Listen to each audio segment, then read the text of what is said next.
उर्दू स्कूलों में अनियमितता की सामने आई शिकायतों को लेकर राज्य सरकार जांच करेगी। इसकी जानकारी मुख्यमंत्री देवेंद्र फडणवीस ने दी।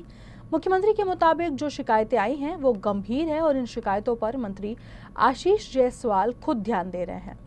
आमचे जे राज्यमंत्री आशीष जायसवाल जे आहेत यांनी याच्यात पुढाकार घेतलेला आहे। अल्पसंख्याक आयोगाचे अध्यक्ष प्यारे खान जी यांनी या अनियमितता शोधून काढलेल्या आहेत आणि प्रचंड मोठ्या अनियमितता आहेत।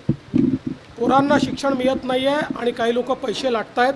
त्याची संपूर्ण चौकशी करण्याचा निर्णय घेण्यात आलेला आहे। आशीष जायसवाल त्यात लक्ष घालतायत।